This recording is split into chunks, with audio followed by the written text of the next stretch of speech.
28 जानेवारी 2026 रोजी बारामती येथे घडलेल्या गंभीर विमान अपघाताने महाराष्ट्राचे उपमुख्यमंत्री अजितदादा पवार यांचा जीव गेला. संपूर्ण देशाचे लक्ष या ठिकाणाकडे वेधले. एका खासगी जेट विमानाच्या लँडिंग दरम्यान घडलेल्या या दुर्घटनेनंतर एक प्रश्न तीव्रपणे इथे उपस्थित झाला.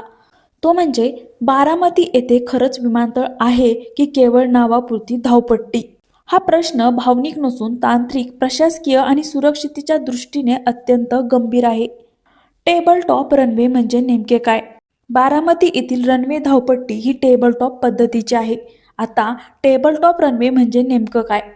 टेबल टॉप रनवे म्हणजे सपाट मैदानावर न बांधता उंच पठारावर किंवा टेकडीवर बांधलेली धावपट्टी, ज्याच्या एक किंवा दोन्ही टोकांना खोल उतार किंवा दरी असते. अशा रनवेवर विमान उतरवताना पायलटकडे चुकीसाठी जवळजवळ शून्य जागा असते.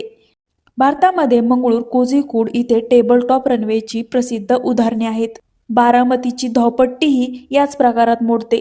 मात्र तेथे असलेल्या इतर अपुऱ्या सुविधा परिस्थिती अधिक धोकादायक बनवतात. टेबल टॉप रनवेमुळे काय धोके असतात? तर पहिला धोका म्हणजे ऑप्टिकल इल्युजन म्हणजे दृष्टीचा भ्रम. उंचीवर असलेली धावपट्टी आणि सभोवतालचा मोकळा परिसर यामुळे वैमानिकांना रनवे प्रत्यक्षापेक्षा लहान, दूर किंवा वेगळ्या कोनात भासू शकतो.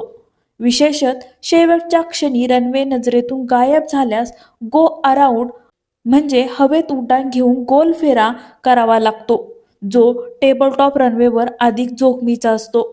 दुसरी गोष्ट म्हणजे ओव्हररनसाठी जागेचा अभाव असतो. सामान्य विमानतळावर रनवेच्या टोकाला रनवे एंड सेफ्टी एरिया असते, जेणेकरून जरी रनवे संपला तरी विमान सुखरूप थांबू शकते. बारामतीसारख्या ठिकाणी धावपट्टी संपली की थेट उतार. थोडीशी चूक झाली तरी विमान धावपट्टी बाहेर उतारात फेकले जाते. तिसरी गोष्ट म्हणजे हवामानाचा प्रभाव. धुके, वारा, पावसामुळे दृश्यमानता कमी झाली तर ब्रेकिंग आणि वेग नियंत्रण अत्यंत कठीण होते. मंगळूर आणि कोझिकोड अपघातांचा इतिहास याची साक्ष देतो. चौथी गोष्ट म्हणजे लहान रनवे. बारामतीची धावपट्टी सुमारे 1700 मीटरपेक्षा कमी लांबीची आहे, जी जेट विमानांसाठी अत्यंत मर्यादित आहे. आता ही जी बारामतीची धावपट्टी आहे ती महाराष्ट्र औद्योगिक विकास महामंडळच्या मालकीची असून ती रेड बर्ड फ्लाइंग स्कूल व कार्वर एव्हिएशनला प्रशिक्षणासाठी भाड्याने दिली आहे. महत्त्वाचं म्हणजे येथे एअर ट्रॅफिक कंट्रोल नाही, इन्स्ट्रुमेंट लँडिंग सिस्टीम नाही, कोणतेही आधुनिक नेव्हिगेशन ॲड्स नाहीत. विमानतळ प्राधिकरणच्या थेट कक्षेबाहेर हे ठिकाण आहे. यामुळे वैमानिकांना पूर्णपणे डोळ्यावर अवलंबून राहावे लागते. काही वेळा ATC सदृश्य समन्वय फ्लाइंग स्कूलचा कर्मचारी करतो. काही वेळा ATC सदृश्य समन्वय हे फ्लाइंग स्कूलचा कर्मचारी करतो, ज्याच्याकडे केवळ प्राथमिक साधने असतात. अपघातावेळी नेमकं काय घडलं असेल याचा प्राथमिक अंदाज काय लावला जातोय ते बघूया. प्रत्यक्षदर्शी माहितीनुसार लँडिंग दरम्यान विमानाने रनवेच्या दिशेत येण्यासाठी डावीकडे रोल घेण्याचा प्रयत्न केला. या हालचालीमुळे लिफ्ट कमी झाली असावी, विमान स्टॉल स्थितीत गेले असावे आणि धावपट्टीच्या उताराकडे झुकून तेथेच आदळले. अशा परिस्थितीत आधुनिक चेतावणी यंत्रणा असती तर कदाचित हा धोका आज टळला असता. आता याला विमानतळ म्हणायचे की केवळ धावपट्टी?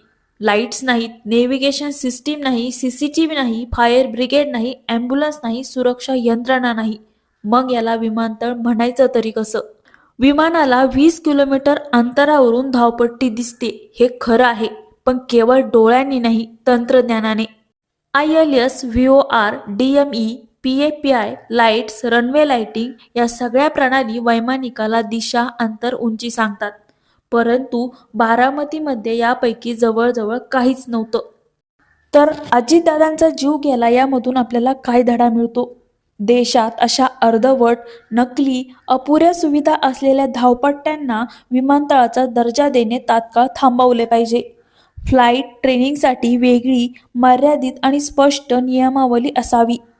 जेट विमानांच्या लँडिंगला परवानगी देण्याआधी सुरक्षिततेचे किमान निकष कायद्यातून बंधनकारक करावे लागतील. कारण विमान अपघात हा केवळ तांत्रिक दोष नसतो, तो व्यवस्थेचा, नियोजनाचा आणि निष्काळजीपणाचा अपघात असतो आणि त्यात मनुष्यहानी ही निश्चितच असते.